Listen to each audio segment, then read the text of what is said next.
Welcome students. आज के इस नए वीडियो में फिर से आपका स्वागत है।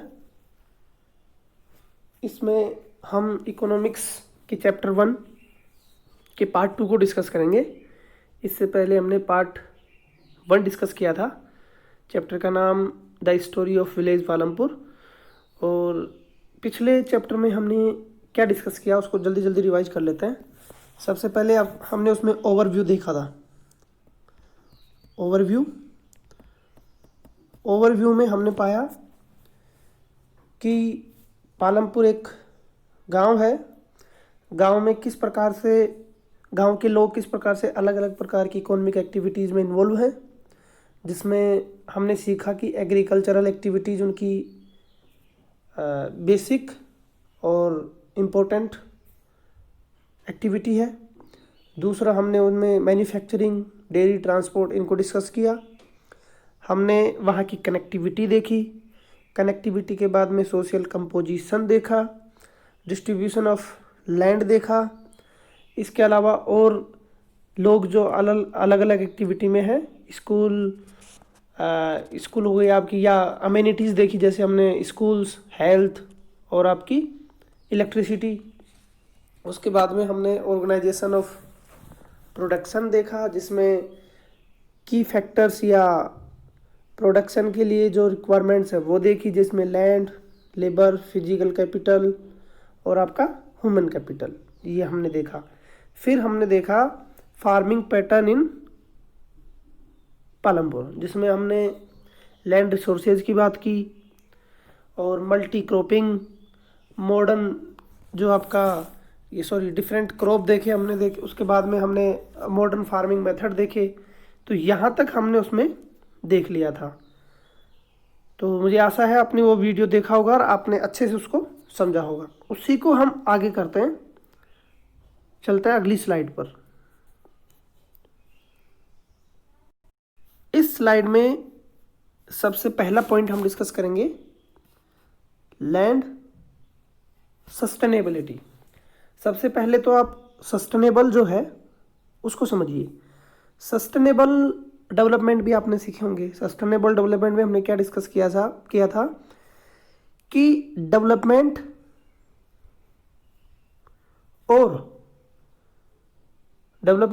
और आपका एनवायरनमेंट, इन दोनों चीज़ों के बीच में क्या करना है, बैलेंस। यानी हमें डेवलपमेंट भी सुनिश्चित करना है, लेकिन डेवलपमेंट के चक्कर में हमें ये नहीं भूलना है कि हमारा जो एनवायरनमेंट है, जो हमारे नेचुरल रिसोर्सेज है, उनका किसी प्रकार से ज़्यादा ओवर यूज या ओवर एक्सप्लॉयटेशन ना हो। इसी को बोला जाता है सस्टेनेबल डेवलपमेंट। अब यहाँ लैंड सस्टेनेबिलिटी क्या है? लैंड सस्टेनेबिलिटी ये है क्योंकि लैंड एक क्या है, नेचुरल रिसोर्सेज। क्या है? एक नेचुरल रिसोर्सेज। अब नेचुरल रिसोर्सेज है तो जाहिर सी बात है कि इसका जो यूज है वो किस मैनर में होना चाहिए, केयरफुल, यानी सभी इसको केयरफुल तरीके से यूज करें। लेकिन हो क्या रहा है कि रिपोर्ट्स जो हैं वेरियस एनजीओज या वेरियस ऑर्गेनाइजेशन या साइंटिफिक रिपोर्ट की हम बात करें तो वो ये इंडिकेट करती हैं कि जो फार्मिंग मेथड है, कौन सा, मॉडर्न फार्मिंग मेथड में हमने क्या क्या यूज किया था, फर्टिलाइजर्स, केमिकल, इरिगेशन की फैसिलिटीज़ और फार्म मशीनरी, ये सब चीज़ें हमने इसमें डिस्कस की। तो जो मॉडर्न मेथड है फार्मिंग के, उन्होंने इन नेचुरल जो रिसोर्सेज हैं इनका क्या किया है, ओवर यूज। सबसे पहली प्रॉब्लम, नोट्स मेकिंग करते जाइएगा, जो मैं बोलता हूँ उसको पक्का नोट करें। तो ओवर यूज की प्रॉब्लम से हो क्या रहा है कि नेचुरल रिसोर्सेज का डिग्रेडेशन हो रहा है, या आप ये मानो कि उसका दिन पर दिन क्षय हो रहा है। इसका मेन जो फैक्टर है, जो मेन यानी लैंड की जो सस्टेनेबिलिटी का जो सवाल है वो कहाँ से उठा, ग्रीन रिवोल्यूशन।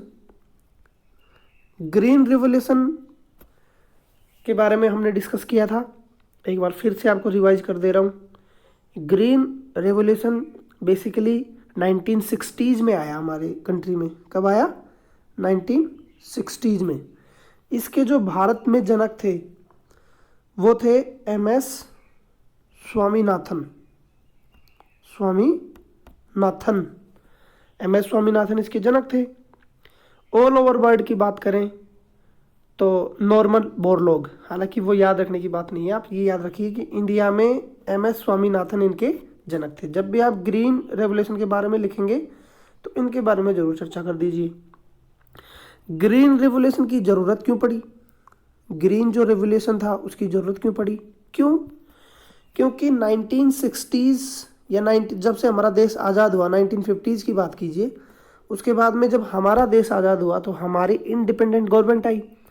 इंडिपेंडेंट गवर्नमेंट आने के बाद में गवर्नमेंट ने पब्लिक वेलफेयर में ध्यान देना शुरू किया। तो उन्होंने किस पे ध्यान दिया? सबसे पहले हेल्थ, एजुकेशन। तो हेल्थ और अदर फैसिलिटी जो हैं वो यदि आप सुनिश्चित करेंगे तो उसका रिजल्ट क्या हुआ? पॉपुलेशन बढ़ने लगी। पॉपुलेशन क्या हुई? बढ़ने लगी। तो पॉपुलेशन जब बढ़ेगी तो इसकी डिमांड बढ़ेगी। डिमांड के लिए सबसे बेसिक जो चीज़ है वो होगी आपकी अनाज। सबसे बेसिक चीज़ क्या होगी? अनाज। खाने के लिए अनाज चाहिए, लेकिन प्रोडक्शन का लेवल बढ़ नहीं रहा था। तो गवर्नमेंट ने इसके लिए ग्रीन रेवोल्यूशन का सहारा लिया और ग्रीन रेवोल्यूशन को बढ़ाया। ग्रीन रेवोल्यूशन बेसिकली किस एरिया में आया? हमारे पंजाब, हमारे हरियाणा और हमारे वेस्टर्न यूपी, इन रीजन में ग्रीन रेवोल्यूशन को बढ़ाया गया। अब ग्रीन रेवोल्यूशन की जो मेन क्रॉप थी वो क्या थी? वीट और राइस। हमेशा याद रखिएगा कि वीट और राइस को ही बढ़ावा दिया गया था। किसमें? ग्रीन रेवोल्यूशन में, फर्स्ट फेज में। उसके बाद में तो green revolution all over India में आई, जहाँ जहाँ ये सारे रिसोर्सेज अवेलेबल थे, जैसे वाटर, लैंड और क्लाइमेटिकल कंडीशन या टोपोग्राफी, ये सब चीज़ें जहाँ थी वहाँ ग्रीन रेवोल्यूशन को बढ़ाया गया। लेकिन इनिशियल स्टेज में वहाँ बढ़ाया गया और ये सब चीज़ें उसमें। तो ये हमने थोड़ा सा पीछे का डिस्कस किया ग्रीन रेवोल्यूशन। वापस आते हैं मुद्दे पर कि ग्रीन रेवोल्यूशन का क्या रोल है लैंड सस्टेनेबिलिटी में। तो मैंने आपको बताया कि नेचुरल रिसोर्सेज का ओवर यूज हो रहा है। इसमें हुआ क्या? ग्रीन रेवोल्यूशन जो है उसको हम कनेक्ट कर सकते हैं डायरेक्टली सॉइल फर्टिलिटी की डिग्रेडेशन से या उसके लॉस से। सॉइल की जो फर्टिलिटी है यानी उत्पादक जो क्षमता है वो उसकी डाउन हो गई। ठीक हो गया। पहला पॉइंट होया सॉइल फर्टिलिटी का लॉस होना या लॉस ऑफ सॉइल फर्टिलिटी। किस कारण से? क्योंकि हमने एक चीज डिस्कस किया था कि जब ग्रीन रेवोल्यूशन आया तो इसमें हुआ क्या था? पैदावार बढ़ाने के लिए फर्टिलाइजर्स, केमिकल्स का यूज हुआ, पेस्टिसाइड्स का यूज हुआ। इसके अलावा हाई इल्ड वैरायटी सीड्स का यूज हुआ। मॉडर्न जो मेथड हैं जुताई करने के, जैसे मशीनरी का यूज हुआ, इरिगेशन के मॉडर्न तरीके हमने इस्तेमाल किए। तो ये सब चीज़ें जब आप करेंगे, फर्टिलाइजर और केमिकल्स का यूज करेंगे, तो उससे होगा क्या? सॉइल की जो फर्टिलिटी है, सॉइल की जो फर्टिलिटी है वो क्या होगी? कम होगी या लॉस होगी। कारण क्या हुआ? Green revolution. ग्रीन रेवोल्यूशन में भी पर्टिकुलर बात करें तो केमिकल, फर्टिलाइजर्स या मॉडर्न जो फार्मिंग मेथड्स हैं उनकी वजह से ये काम हुआ। अब चलो एक पॉइंट डिस्कस किया। इसके बाद में एक और इसमें दिक्कत आई। वो दिक्कत आई थी वाटर की। क्या दिक्कत आई? वाटर की। वाटर ने कैसे सस्टेनेबिलिटी को प्रभावित किया? देखो, जब आप किसी इलाके की, जैसे ये रीजन है, इस रीजन में पहले इतना ही एरिया कल्टीवेटेड एरिया था, उसके बाद में अपने रीजन का दायरा बढ़ा दिया। दायरा बढ़ाने के बाद में आपने जो नए नए मेथड हैं वो इम्प्लीमेंट किए। तो जाहिर सी बात है जब रीजन बढ़ाएंगे तो आपको किस चीज़ की ज़्यादा ज़रूरत पड़ेगी? इरिगेशन फैसिलिटी में वाटर। आप कनेक्ट कीजिए पिछली वीडियो से, इसको हमने डिस्कस किया था इलेक्ट्रिसिटी की अवेलेबिलिटी। इलेक्ट्रिसिटी क्या हो गई? ज़्यादा एक्सेस हो गया लोगों का, तो लोगों ने किया क्या? ट्यूबवेल लगाए। ट्यूबवेल लगाएंगे तो होगा क्या कि लोग इतने अवेयरनेस तो लोगों में थी नहीं, तो लोगों ने जो ग्राउंड वाटर है उसको अंधाधुंध तरीके से यूज किया।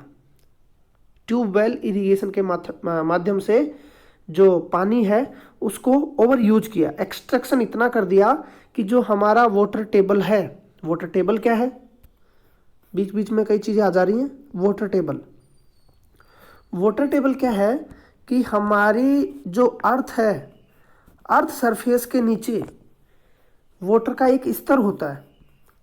ये स्तर बनता कैसे है, ये साइंस में भी आपने सीखा होगा या ज्योग्राफी में हम आएगा टॉपिक तो सीखेंगे।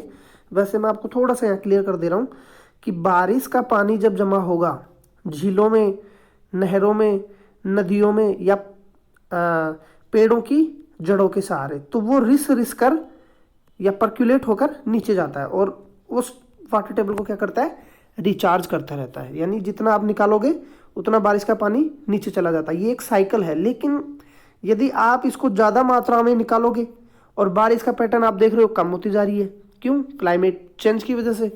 तो ये जो वाटर टेबल जो है ये क्या हो रहा है, डाउन हो रहा है, डाउनग्रेड हो रहा है। तो इस वजह से क्या होगा, वाटर की दिक्कत होगी। देखो हमने 2 पॉइंट डिस्कस कर लिए, सॉइल फर्टिलिटी और वाटर, दोनों हमने किससे कोरिलेट किए, ग्रीन रेवोल्यूशन। पहले को हमने सीधा सा कनेक्ट किया केमिकल और फर्टिलाइजर से, दूसरा हमने किया वाटर टेबल यानी कि जो रिचार्जेबल वाटर टेबल है उसके इश्यू से हमने वो किया, कनेक्ट किया। तो एनवायरनमेंट की जो रिसोर्सेज हैं, सॉइल और ग्राउंड वाटर, इनका एक्सप्लॉयटेशन या इनका डिग्रेडेशन कैसे हो रहा है ये हमने डिस्कस किया। अब वाटर और सॉइल दोनों ही बहुत इंपॉर्टेंट कंपोनेंट है किसके, एनवायरनमेंट के। क्यों, क्योंकि इनको बनने में कई वर्ष लगते हैं। सॉइल की फॉर्मेशन कैसे होती है ये आपको हम ज्योग्राफी में सिखाएंगे कि सॉइल की फॉर्मेशन होने में कई लाखों करोड़ों वर्ष लगते हैं, तब जाकर कुछ सेंटीमीटर सॉइल की जो लेयर है वो बन पाती है।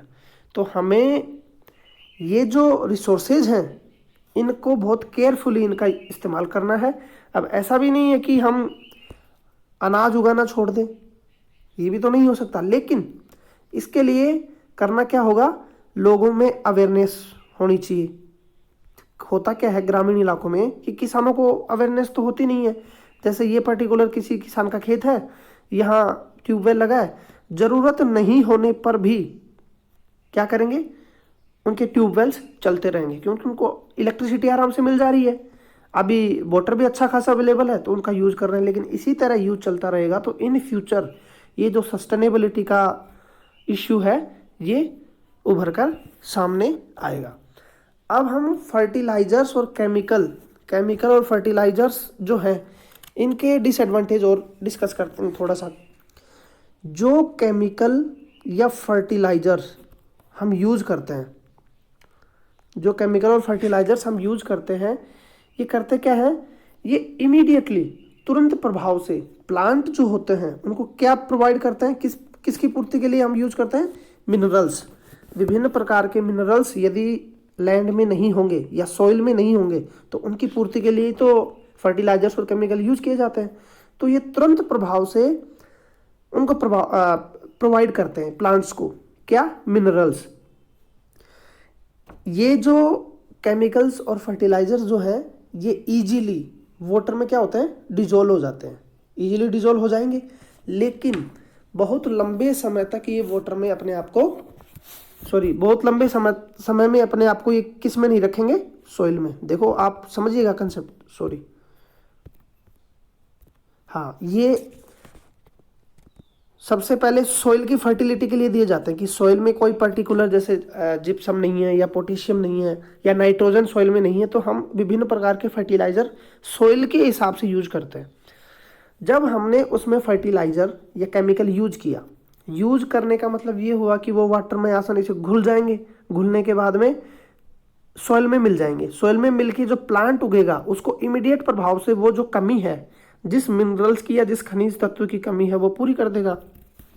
लेकिन होगा क्या कि बहुत लंबे समय तक ये जो फर्टिलाइजर्स या केमिकल जो है वो सॉइल्स में नहीं रहेंगे।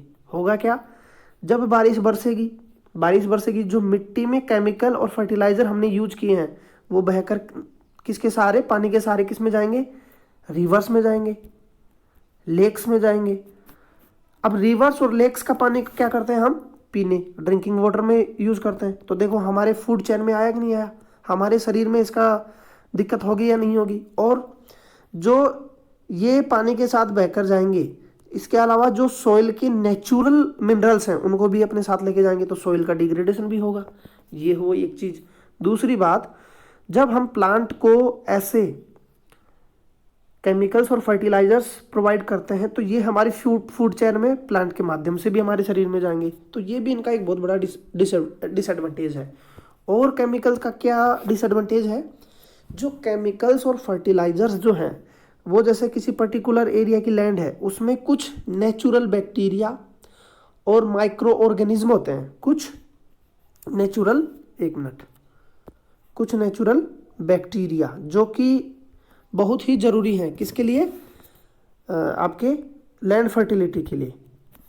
बैक्टीरिया हो गए और कुछ माइक्रो ऑर्गेनिज्म।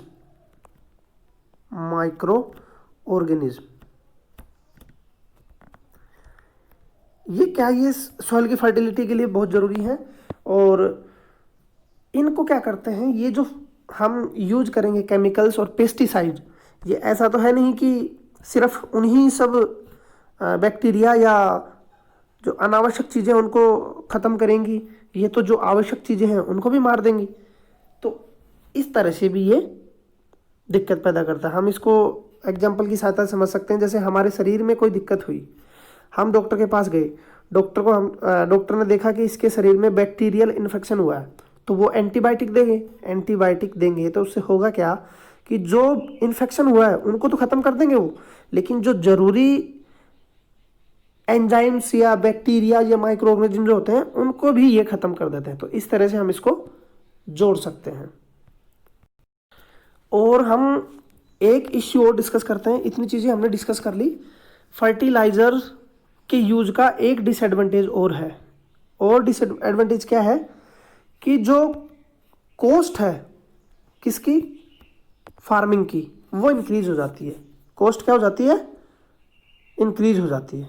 कॉस्ट इंक्रीज कैसे होगी, देखिए किसी रीजन में, जैसे ये रीजन है, आप कोई भी रीजन मान लीजिए, इसमें पालमपुरी मान लीजिए या वेस्टर्न यूपी मान लीजिए, पंजाब मान लीजिए, कुछ भी मान लीजिए। ट्रेडिशनल जो खेती होती थी उसमें किसान क्या करता था, अपने बीज उगाता था, काऊ डंग वगैरह या गोबर खाद या देसी खाद जो था वो यूज करता था। तो क्या इसमें इतनी कॉस्ट आती थी, नहीं आती थी। कॉस्ट इसमें कम आती थी। तो कॉस्ट यदि कम आएगी, इनपुट यदि कम लग रहा है, तो आउटपुट जो होगा वो भी कम रहेगा। यानी जो प्राइस है क्रॉप्स की या अनाज की, वो कैसी रहेंगी, कम रहेंगी, लो रहेंगी। यदि इनपुट आप कम दे रहे हो तो कम रहेगा, प्राइस भी, फाइनल प्राइस भी कम रहेगी। लेकिन जब से ये मॉडर्न मेथड्स आए हैं तो होगा क्या कि आप high yield variety seed use कर रहे हैं, महंगी महंगी दवाइयाँ, पेस्टिसाइड, फर्टिलाइजर्स ये यूज कर रहे हैं। तो इससे होगा क्या, इरिगेशन की फैसिलिटी है वो भी आप पे करके यूज कर रहे हैं। तो जो कॉस्ट इफेक्टिव चीज़ें थी, जो इजीली या सस्ते दामों में हमें फसल मिलती थी, उसकी दाम क्या हो जाएंगे, इंक्रीज हो जाएंगे। तो देखो कैसे कॉस्ट इफेक्टिव चीज़ें हुई। तो कितने डिसएडवांटेज हमने लैंड सस्टेनेबिलिटी में डिस्कस किए। इन सब को आपको नोट डाउन करना है। आप नोट्स बनाएंगे तो अच्छे से आपको समझ में आएगा। चलते हैं नेक्स्ट पॉइंट पे। नेक्स्ट पॉइंट है हमारा लैंड डिस्ट्रीब्यूशन पैटर्न। इसमें हम डिस्कस करेंगे स्मॉल, मीडियम, लार्ज फार्मर्स का जो पैटर्न है वो हम डिस्कस कर लेते हैं। देखो होता क्या है कि हमारा जो कंट्री है उसका हमें सोशल कंपोजिशन, हर चीज़ जो हमने पिछले वीडियो में पढ़ी उसको हम यहाँ कोरिलेट करने जा रहे हैं। इलेक्ट्रिसिटी हमने पढ़ी, लैंड सस्टेनेबिलिटी के यूज़ में हमने उसको देखा कि किस तरह से इरिगेशन फैसिलिटी बढ़ी, इलेक्ट्रिसिटी हुई तो वाटर ओवर यूज हुआ उसका, और कैसे वाटर टेबल डिग्रेड हो रही है, सॉइल इरोजन भी होता है, सॉइल डिग्रेडेशन भी हो रहा है, एनवायरमेंटल इश्यू भी हैं, सब डिस्कस हमने कर लिया। अब हमने पिछले जो अब हमारा वीडियो था उसमें हमने एक चीज़ डिस्कस किया था, सोशियल कंपोजिशन। तो उस समय तो आपको वो बहुत इजी लगा होगा कि क्यों सर ये बता रहे हैं, लेकिन अब हम उसका इम्पोर्टेंस यहाँ देखने जा रहे हैं। तो देखो, हम हिस्ट्री किसके बारे में पढ़ रहे हैं? पालमपुर। पालमपुर एक इमेजिनरी विलेज है। ये बेसिकली हम किसी भी गांव से या किसी भी रीजन से हम जोड़ सकते हैं हमारी कंट्री को। तो हो क्या रहा है, जैसे मान लो ये एक गांव है, इस गांव में मैंने आपको सोशल कंपोजिशन बताया था, एग्जांपल के लिए मैंने 450 बताया था आपको ना, 450 टोटल फैमिली हैं। उनमें 80 फैमिली जो है वो क्या है, अपर कास्ट या पावरफुल लोग। तो इनके पास ये जो अवेलेबल लैंड है इसका बहुत बड़ा भाग होगा, यानी इसमें तो 80% लोग होंगे और इसमें बाकी जो लोग बचे वो 20% लोग, यानी इनका 20%, इनका 80%, सॉरी ये 80 लोग इसमें रहेंगे और 370 लोग इतने से एरिया में रहेंगे। तो इस तरह से कैसे हमारे यहाँ अनइक्वल डिस्ट्रीब्यूशन है किसका, जमीन का। इन सब फैक्टर को हम आगे एक स्लाइड है उसमें मैंने कुछ इमेजेस डाली हैं, उनको भी हम उनसे भी हम इसको सीखेंगे।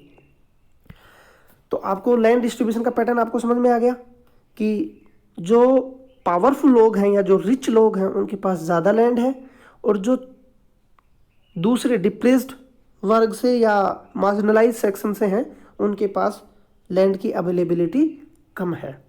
अब इसी आधार पर किसानों को 3 उसमें बांटा जाता है। आपके सिलेबस में 3 है, वैसे तो 4-5 तरीकों से बांटते हैं, लेकिन हम यहाँ क्या क्या डिस्कस करेंगे आपके हिसाब से। स्मॉल फार्मर, स्मॉल हो गया, फिर आपका हो गया मीडियम, और फिर हो गया आपका लार्ज। अब ये कैसे बांटते हैं, इनकी अवेलेबिलिटी देखो। मैंने आपको एक चीज़ बताई थी, हेक्टेयर। आपको याद होगा एक हेक्टेयर को कैसे नापते हैं, 100 मीटर 100 मीटर 100 मीटर 100 मीटर, याद आ रहा होगा। चलो इससे कोरिलेट करेंगे। किसी किसान के पास यदि 2 हेक्टेयर से कम जमीन है, कितनी, 2 हेक्टेयर से कम जमीन है, तो वो होगा स्मॉल। उसको क्या बोलेंगे हम, स्मॉल। ये 3 मैं आपको बेसिक बताऊंगा, 3 जो बेसिक हमारे यहाँ कैटेगरी है वो बताएंगे, बाकी कुछ और भी मैं बताऊंगा, और कुछ बच्चे यदि ज़्यादा सीखना चाहेंगे तो। अब हो गया, हमने स्मॉल डिस्कस कर लिया। उसके बाद में 2 से 5 हेक्टेयर के बीच में जिसके पास ज़मीन होगी उसको बोलते हैं मीडियम फार्मर। उसके क्या बोलेंगे, मीडियम फार्मर। तीसरा है 5 से अधिक या 10 हेक्टेयर तक जिसके पास ज़मीन होगी उसको बोलेंगे हम लार्ज। क्या बोलेंगे उसको, लार्ज फार्मर। तो हमारे यहाँ जो पैटर्न है वो कैसा है कि जैसे मानो किसी के पास 2 हेक्टेयर ज़मीन है, मानो किसी के पास 2 हेक्टेयर ज़मीन है, किसी किसान के पास 2 हेक्टेयर ज़मीन है, तो वो किस में आएगा, स्मॉल फार्मर में। और 2 हेक्टेयर से कुछ ज़्यादा है, जैसे 2.5 हेक्टेयर उसके पास ज़मीन है एक किसान के पास। लेकिन हो क्या रहा है कि ये जो पैटर्न था ये था 1960s में। कब था, 1960s में। ए नाम का कोई फार्मर था, उसके पास 2.5 हेक्टेयर ज़मीन थे। अब अकेला था वो, उसके बाद में उसके 3 बेटे थे। उन 3 बेटों की सहायता से वो इस ज़मीन को उगाता था। देखो बात कब की कर रहे हैं, 1960s के पहले की। 1960s में इस प्रकार की मल्टी क्रॉपिंग का पैटर्न नहीं था, मॉडर्न जो मेथड थे फार्मिंग के वो भी अवेलेबल नहीं थे। तो क्या ये जो फार्मर है वो इसमें आसानी से अपनी लाइफ चला पाएगा? आप सोचिए, जब 2.5 हेक्टेयर ज़मीन उसके पास थी तो भले ही वो कैटेगरी में मीडियम में आ रहा है, लेकिन आप 1960 के पहले की स्थिति इमेजिन करो, क्या वो 2.5 हेक्टेयर ज़मीन में अपने परिवार का पालन पोषण आसानी से कर पाएगा? नहीं कर पाएगा, क्योंकि उसको कई समस्याएं आएंगी। क्योंकि उस समय ना तो हाई यील्ड वैरायटी सीड थे, ना इरिगेशन फैसिलिटी थी। सारे लोग किस पर डिपेंड करते थे, बारिश पर। बारिश होगी तो पैदा होती थी। मल्टी क्रॉपिंग का सिस्टम नहीं था क्योंकि इरिगेशन फैसिलिटी नहीं थी। आज इरिगेशन फैसिलिटी बढ़ी है तभी तो मल्टी क्रॉपिंग संभव हो पाया है। अब इसी पैटर्न को आगे करते हैं कि 1960 में, ठीक है, 1960 में सरकार ने इंट्रोड्यूस किया ग्रीन रेवोल्यूशन। उसके अंदर दुनिया भर के प्रोविजंस किए गए। लेकिन तब क्या हुआ, एक किसान के जो 3 बेटे थे, 1, 2 और 3, उसमें जो 5 जो ज़मीन थी वो 3 जगह बटेगी कि नहीं बटेगी। अब जरा आप सोचो वो स्मॉल में आएंगे कि मीडियम में आएंगे। तो ये एक सबसे बड़ी समस्या बढ़ती जा रही है। कारण क्या हो रहा है? पॉपुलेशन। क्या हो रहा है? पॉपुलेशन। हर चीज़ को आप यहाँ सोशल स्टडी में कोरिलेट कर सकते हैं। कोई भी चीज़ आपको याद आए आप उसको इसमें जोड़ सकते हैं। तो ये पैटर्न हमने डिस्कस किया। इसके अलावा और क्या हो रहा है कि एक इश्यू होगा डिस्ट्रीब्यूशन का। कैसे? डिस्ट्रीब्यूशन का कैसे? जैसे हमने पहले भी डिस्कस किया था कि बहुत बड़े गांव में या बहुत बड़े रीजन में ज़्यादा लैंड पर कम लोग हैं, यानी जो ज़्यादा लैंड का पार्ट है, जैसे ये 100% यूनिट मानो तो इसमें 80% जो यूनिट है वो 20% लोगों के पास है, और जो 20% यूनिट है वो 80% लोगों के पास है। तो ये जो अनइक्वलिटी है आपको समझ में आया होगा ना। ज़्यादा ज़मीन कम लोगों के पास, ज़मीन तो ज़्यादा है लेकिन लोगों की संख्या कम है। वहीं ज़मीन कम है लेकिन लोग ज़्यादा है, तो यहाँ वजन ज़्यादा होगा कि यहाँ वजन होगा? यहाँ ज़्यादा। तो इसमें दिक्कत क्या हो रही है? ये प्रॉब्लम हो रही है सबसे बड़ी कि जो डिस्ट्रीब्यूशन का पैटर्न है वो अनइक्वल हमारे यहाँ है। चलो इसको हम सीखते हैं। एक चार्ट मैंने एक कुछ इमेजेस रखी हैं अगली स्लाइड में, उस पर शिफ्ट करते हैं। ये रहा हमारा चार्ट। इसको मैं थोड़ा सा ये कर देता हूँ। ये देखो, अब आप इसमें देख रहे होंगे कई चीज़ें आपको नज़र आ रही होंगी।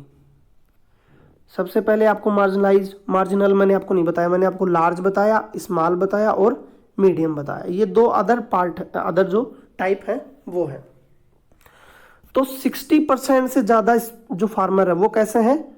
इस 60 नहीं 80, क्योंकि इसको भी तो करेंगे स्मॉल और मार्जिनलाइज। इसको बोलते हैं हम 80% लोग जो है वो कैसे किसान हमारे यहाँ स्मॉल बोल सकते हैं आपके हिसाब से।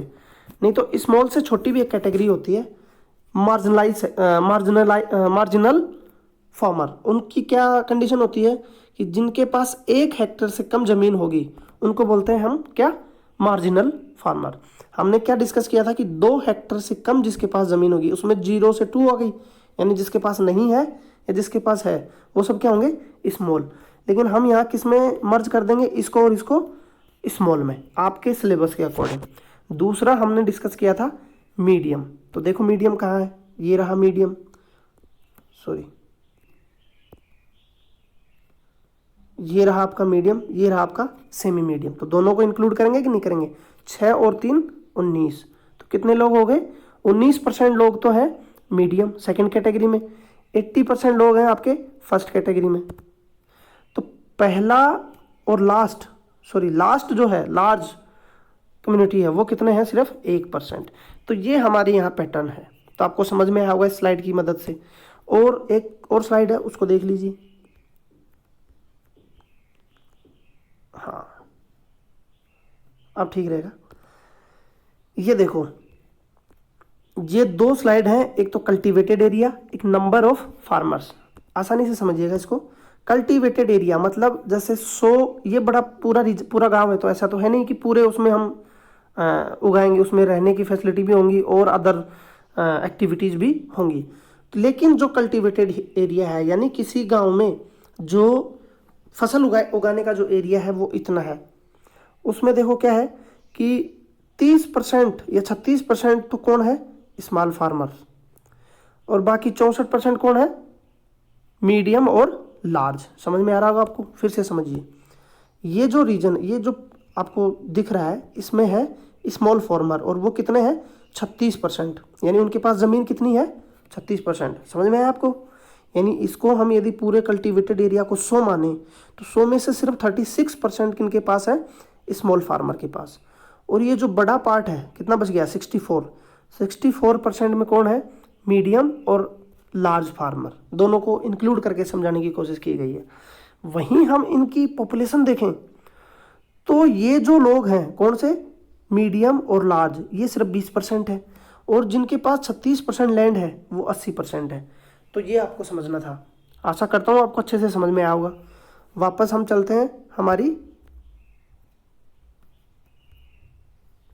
हाँ, तो इतना डिस्कस करने के बाद में हम अगला पॉइंट डिस्कस करेंगे, लेबर अवेलेबिलिटी।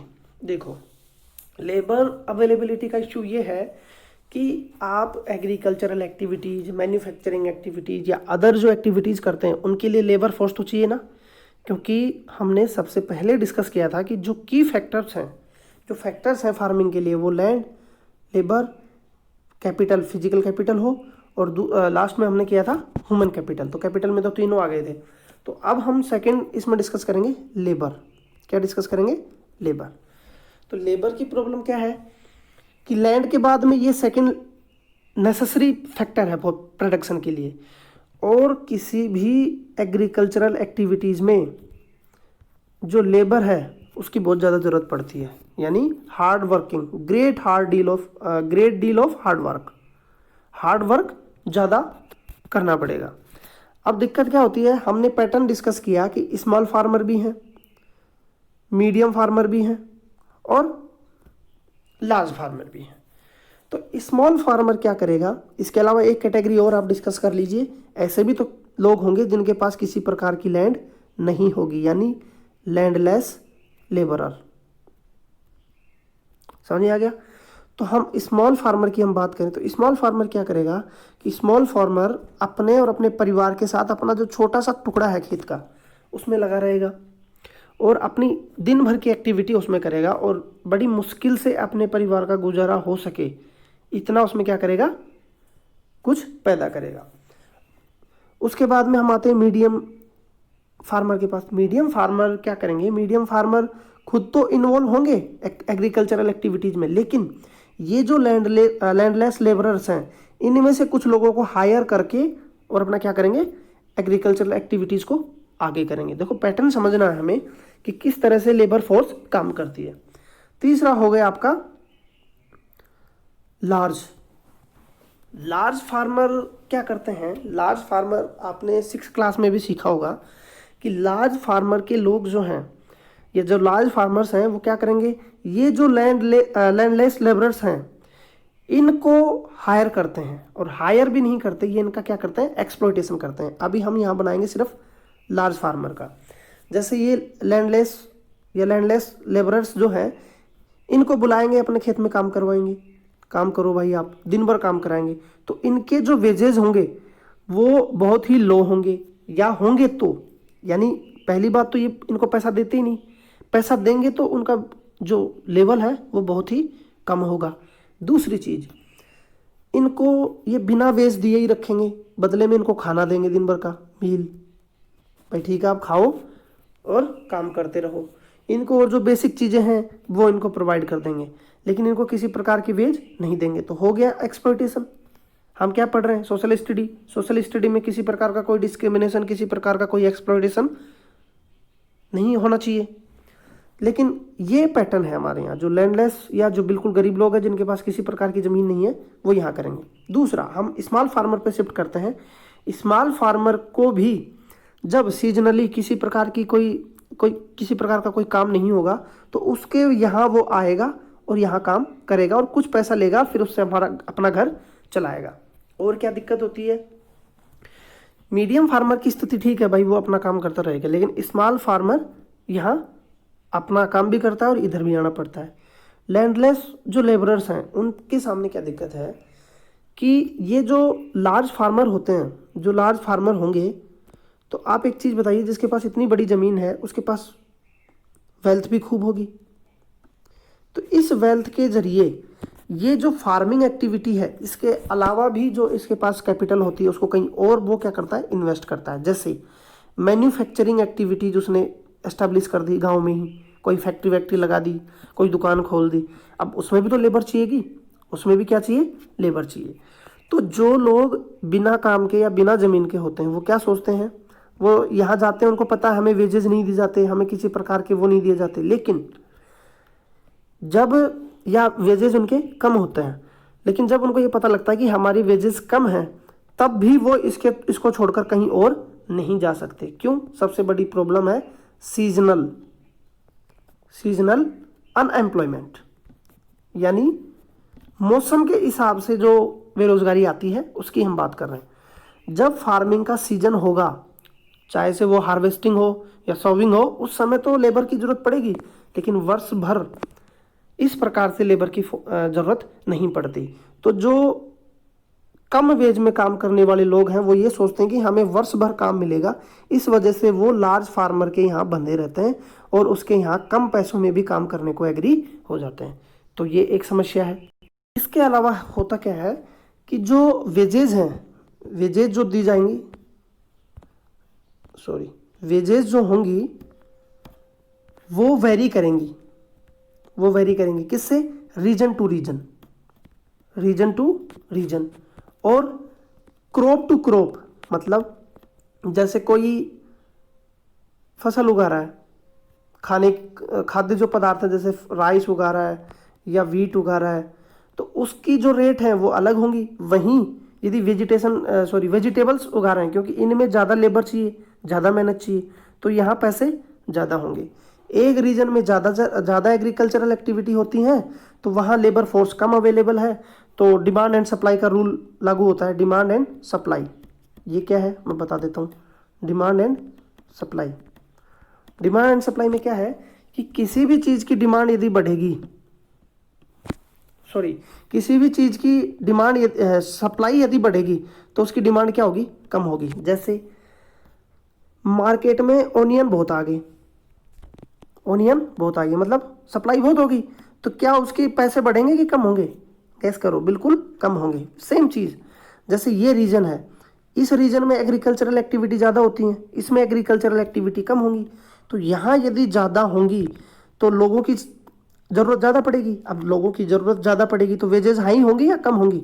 यहाँ वेजेस हाई होंगी। दूसरे रीजन में एग्रीकल्चरल एक्टिविटी कम होती है, छिटपुट एरिया में होती है, स्पोरेडिक है, तो जो वेजेस होंगी वो क्या होंगी? कम होंगी, क्योंकि लोग तो निठल्ले बैठे हैं, तो उनको वेजेस कम दिए जाएंगे। तो ये भी एक पैटर्न हुआ। दूसरा मैंने एक चीज़ बताया, इस रीजन में होती हैं क्रॉप्स उगाई जाती हैं, जैसे राइस और वीट, बाजरा और आपका ज्वार, यहीं उगाई जाती हैं आपकी, इस रीजन में उगाई जाती हैं आपकी वेजिटेबल्स। तो वेजिटेबल्स में क्या चाहिए? ज़्यादा वो चाहिए, लेबर ज़्यादा चाहिए, ज़्यादा मेहनत करनी पड़ती है, तो यहाँ वेजेस क्या हो जाएंगी? हाई हो जाएंगी, यहाँ वेजेस लो हो जाएंगी। आपको अच्छे से समझ में आ रहा होगा शायद। तो ये हुआ लेबर का पैटर्न। और अब अगले उस पर शिफ्ट करेंगे। अगला है आपका capital needed in farming. Capital का फार्मिंग पैटर्न में या फार्मिंग जो लाइफ है उसमें क्या इसका इंपॉर्टेंस है, हम डिटेल से डिस्कस करते हैं। देखो, हमने अभी जब लैंड डिस्ट्रीब्यूशन का पैटर्न डिस्कस किया तो उसमें हमने 3 तरह के किसान या 3 तरह के फार्मर डिस्कस किए, स्मॉल, मीडियम और लार्ज। मीडियम को हमने ये देखा कि मीडियम को किसी तरह की कोई दिक्कत नहीं होती, ये अपना काम आसानी से कर लेते हैं और इनके पास इतनी सेविंग या इतने पैसे होते हैं, इतनी वेल्थ होती है, इतनी कैपिटल होती है कि ये अपनी एग्रीकल्चरल एक्टिविटी को आसानी से आगे बढ़ा लेते हैं। लेकिन वहीं हम बात करें स्मॉल फार्मर, किसकी बात करेंगे? स्मॉल फार्मर के पास दिक्कत क्या है कि तो ज़मीन का छोटा टुकड़ा होगा। अब टुकड़ा होगा ज़मीन का तो इसी के ऊपर वो डिपेंडेंट है, तो इस पे डिपेंडेंट है तो उसको क्या क्या चीज़ें चाहिए, क्योंकि उसको फसल बोनी है तो महंगे सीड्स, हाई इल्ड वैरायटी जो सीड्स हैं वो क्या है? बहुत ही कॉस्टली हैं। कैसे हैं? बहुत ही कॉस्टली हैं। तो जब कॉस्टली हैं तो इसको पैसे की ज़रूरत पड़ेगी, क्योंकि स्मॉल फार्मर के पास किसी प्रकार की कोई सेविंग नहीं होती, वो बड़ी मुश्किल से इतना ही पैदा कर पाता है कि वो अपना परिवार का गुजारा कर सके। लेकिन दोबारा जब जुताई या बिजाई करने का समय जब आएगा तो उसके पास इतने पैसे या इतना इंफ्रास्ट्रक्चर नहीं होगा। तो होगा क्या? ये जो स्मॉल फार्मर है ये किसके पास जाएगा? लार्ज जो फार्मर है उसके पास जाएगा, बोलेगा जी भैया मुझे कुछ पैसे दे दीजिए, मैं अपने खेत में इस बार की फसल उगाना चाहता हूँ। लार्ज फार्मर इसको दे देगा पैसा, लेकिन इसकी कुछ कंडीशंस होंगी। कंडीशंस क्या होंगी? इसकी कंडीशंस होंगी कि जो रेट ऑफ इंटरेस्ट होगा वो कितना होगा? हाई होगा, 24%, 36%, और भी इससे ज़्यादा परसेंटेज हो सकता है। तो इसका रेट ऑफ जो इंटरेस्ट है वो उसको ज़्यादा होगा। अब जो स्मॉल फार्मर है उसकी मजबूरी है, वो तो उससे पैसा लेगा ही। अब उससे जब पैसा उसने लिया तो हाई रेट पे उसने ले लिया पैसा। अब हाई रेट पे पैसा लेकर जब वो इसमें करेगा तो उसकी फसल मतलब बोई जा सकेगी। लेकिन दूसरी कंडीशन क्या होती है, और भी कई कंडीशन नहीं इस पे लाद देगा। लार्ज फार्मर इसको बोलेगा कि जब आप अपने खेत में काम नहीं होगा तब आप हमारे खेतों में आएंगे और लो वेजेस पे, किस पे, लो वेजेस पे आप क्या करेंगे, अपनी जो श्रमदान है या जो अपना जो लेबर है वो अपने लेबर जो है वो मुझे प्रदान करेंगे, यानी मेरे खेतों में आप काम करेंगे, किस पे, लो वेज पे। तो इसकी मजबूरी है स्मॉल फार्मर की, ये तो आएगा और ये शर्त भी इसकी मान लेगा। अब आप एक चीज बताइए कि स्मॉल फार्मर के पास ऐसी क्या क्या मजबूरी है कि उसको यहाँ जाना पड़ता है। भाई इसमें वो काम भी कर रहा है, पैदा भी हो रही है, तो फिर बार बार उसको क्यों जाना पड़ रहा है। इसके पीछे कई रीजन है। देखो इसके पीछे इसकी और भी सोशल रेस्पॉन्सिबिलिटी होती है। सोशल रेस्पॉन्सिबिलिटी में कैसे, जैसे इसके चिल्ड्रन होंगे, इसके बच्चे होंगे, उनकी एजुकेशन होगी। एजुकेशन में क्या खर्चा आएगा, पैसा। इसके अलावा हेल्थ की कभी दिक्कत हो गई, कभी कोई बच्चा या कोई फैमिली मेंबर बीमार हो गया तो इलाज बहुत महंगा हो, पैसा किसके लिए, किसके पास जाएगा, लार्ज फार्मर के लिए, क्योंकि वो उसको मुश्किल की घड़ियों में पैसा देता है तो वो उसका एडवांटेज भी उसी प्रकार से लेता है। तो ये कारण हुआ। और क्या हुआ, सोशल रेस्पॉन्सिबिलिटी के अलावा आप देखोगे जैसे वो इसमें खेत में काम कर रहा है या खेत में अपनी फसल उगा रहा है तो उसको कुछ इंस्ट्रूमेंट होंगे, फार्मिंग इंस्ट्रूमेंट, जैसे फार्मिंग इंस्ट्रूमेंट जो हैं उनको रिपेयर करना पड़ेगा समय समय पर। ऐसा तो है नहीं कि एक बार इंस्टॉल कर दिया वो लाइफ टाइम ऐसा चलेगा। हो सकता है उसका ट्यूबवेल खराब हो गया हो सकता है उसका जो और कोई इक्विपमेंट या और कोई इंस्ट्रूमेंट खराब हो तो उसके रिपेयर के लिए भी पैसा उसको चाहिए। इसके बदले में स्मॉल फार्मर कहाँ जाएगा, लार्ज फार्मर के पास, क्योंकि लार्ज फार्मर के पास कैपिटल की कोई दिक्कत नहीं है, क्योंकि उसके पास ज़मीन बहुत है, पैदा बहुत है और पैसा भी बहुत है। इसके अलावा स्मॉल जो फार्मर हैं वो कहाँ कहाँ से लोन लेते हैं, मनी लेंडर होते हैं। मनी लेंडर यानी सेठ साहूकार या बनिए जो लोग होते हैं उनसे। लेकिन इनकी जो रेट ऑफ इंटरेस्ट होगी वो क्या होगी, बहुत ही ज़्यादा होगी, सेम वैसे ही जैसे लार्ज फार्मर होंगे, लेकिन इसका अपना एक इंटरेस्ट होगा। ये बोलेगा जो स्मॉल फार्मर है उसको बोलेगा कि जब आप हार्वेस्टिंग करेंगे या जब फाइनल आपको आउटपुट मिलेगा तो आप जो फसल है वो सिर्फ मार्केट में मुझे बेचेंगे और किसी को नहीं बेचेंगे, इस शर्त पे मैं आपको पैसा दूंगा। तो ये एग्री हो जाता है। देखो कितनी समस्याएं हैं स्मॉल फार्मर के पास। मनी लेंडर इसकी मजबूरी का क्या फ़ायदा उठाएगा, एक तो हाई रेट ले रहा है, इंटरेस्ट रेट जो है वो हाई है, प्लस में जब ये क्रॉप लेके आएगा बाजार में तो बाजार से सस्ती रेटों पर ये उसके माल को खरीदेगा। तो हर तरह से स्मॉल फार्मर को दिक्कत होती है। अब आपके दिमाग में आ रहा होगा कि गवर्नमेंट इसके लिए क्या करती है। गवर्नमेंट इसके लिए बहुत से प्रोविजन करती है, जैसे लोन जो है, लोन स्कीम जो है वो गवर्नमेंट लॉन्च करती है। लेकिन दिक्कत क्या हो रही है, क्योंकि ये लोग इतने इलिटरेट होते हैं कि जो लोन की प्रोसेस है उनको ये बर्डन समझते हैं और उसका फ़ायदा भी कौन ले जाते हैं, मीडियम और लार्ज फार्मर, क्योंकि लोन तो सभी किसानों को मिलेगा तो ये इन क्या करते हैं, फिर इनको फ़ायदा मिल जाता है। तो गवर्नमेंट की जो पॉलिसी है उनका भी इनको एडवांटेज नहीं मिल पाता। तो ये हमने डिस्कस किया आपका कैपिटल पॉइंट। 3 पॉइंट हमने डिस्कस किया, लैंड डिटेल में डिस्कस किया, लेबर हमने डिटेल में डिस्कस किया, डिस्ट्रीब्यूशन हमने किया, कैपिटल आपको समझ में आ गया होगा। तो अब हम चलते हैं अगला, sale of surplus farm produce. इसमें कुछ पॉइंट तो हमने डिस्कस कर लिया। सेल का यदि हम डिस्कस करें, सेल सरप्लस फार्म प्रोड्यूस का क्या दिक्कत है। जैसे हमने 3 तरह के फार्मर्स की कैटेगरी डिस्कस की, स्मॉल, मीडियम और लार्ज। तो अब आप इमेजिन करो कि स्मॉल फार्मर के पास इतनी समस्याएं हमने डिस्कस की कि उसको मनी लेंडर से पैसा लेना पड़ेगा, सस्ते दामों पर उसको बेचना पड़ेगा अपना जो सरप्लस है।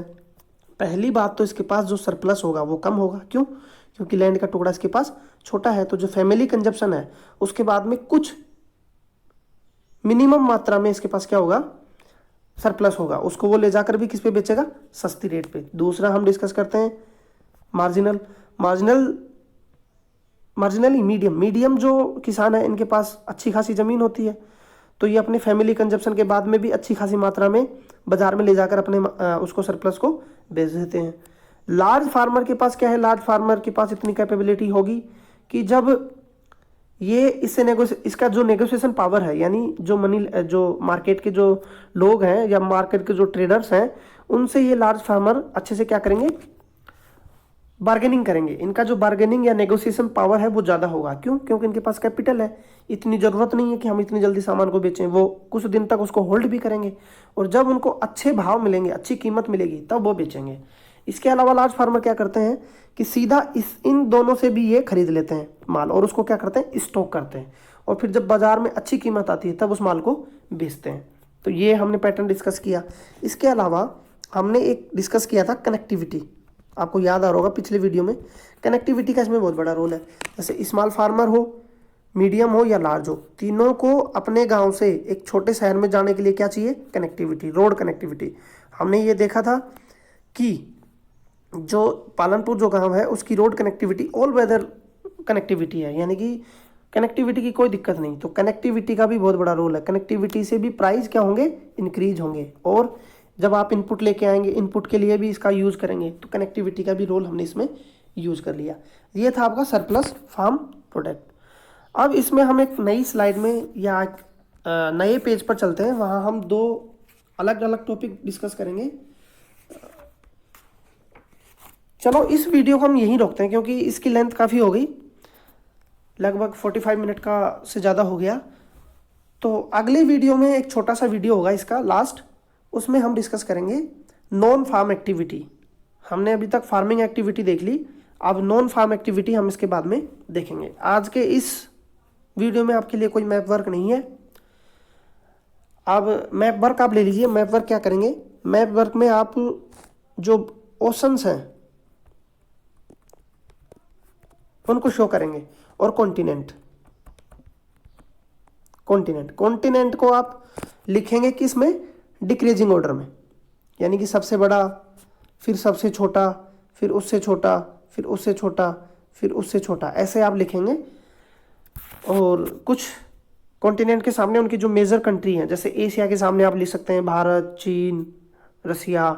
यूरोप में आप लिख सकते हैं जैसे फ्रांस, यूके, जर्मनी। आप नॉर्थ अमेरिका में लिख सकते हैं आप USA, Canada, Brazil. South America में जाएंगे तो आप लिख सकते हैं ब्राज़ील, अर्जेंटीना, सॉरी उसमें ब्राज़ील नहीं, मैक्सिको है, ब्राज़ील, ये सब हो गया। उसके बाद में अफ्रीका के जो मेजर कंट्री हैं जैसे south Africa, Mozambique, Tanzania, Kenya, ये सब आप लिखेंगे। ऑस्ट्रेलिया तो अपने आप में है ही, अंटार्कटिका है ही, तो ये सब आप लिखेंगे। ये हो गया आपका मैप वर्क। पक्का मैप वर्क कीजिएगा, और ये जो नोट्स हैं इनको बिल्कुल सिंसियरली बनाइए। तो आज के डिस्कशन में यही। Thank you.